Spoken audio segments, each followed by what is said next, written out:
Hey guys, this is Zombie Joe Knives. Now I've just finished this design for this tactical knife on SolidWorks, and this is the knife we're going to make today, so let's get right into it.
I want to take a quick break to thank the sponsor of this video, Chippin. Chippin makes high quality and sustainable treats for your dog. Not only are their protein options like silver carp and cricket more sustainable, they're also more digestible than chicken. So don't feed your dog garbage, give them something better, like Chippin. Sit.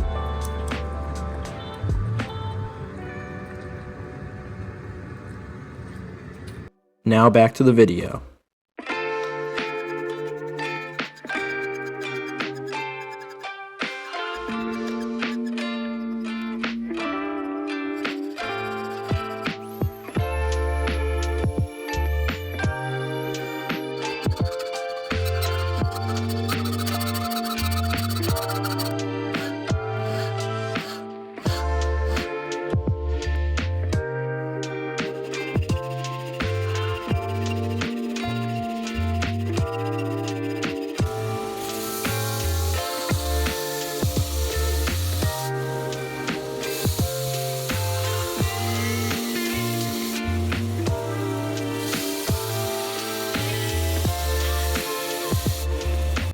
Now before I get into the heat treatment of this blade, I just want to go over a quick tip that I learned from my Discord channel, links in the description down below. When heating this blade up, it's much easier to get a nice even heat if you use a heat shield, like a piece of angle iron or a piece of box tubing. I just use the angle iron because it's what I have. So this piece of angle iron is there to absorb some of that heat and dissipate it along the whole length, which allows the blade to heat a bit more evenly when you're normalizing it and then eventually quenching it. So just to show you a comparison, this is the grain size of a blade that was heat treated not using this technique, and then right here is the grain size of a blade I heat treated using this technique. So you can see the huge difference in the grain size of the material. These are both 1084 blades, so yeah, it's definitely a big help. So if you're getting into knife making, I would highly recommend checking out the Discord. There's lots of people in there with lots of great tips that'll help you along your knife making journey.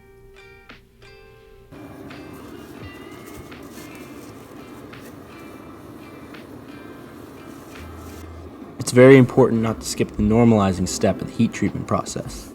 Normalizing helps lower the size of the grain and overall strengthens the blade. Each steel is a different heat treat recipe that you must follow. On screen now is the recipe that I use for 1084 steel.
Alright, before I go and hand sand this blade, I'm actually going to drill the holes in the handles first, just so that while I'm doing that I don't have to worry about scratching my freshly sanded finish on the blade.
Alright guys, here's the finished blade.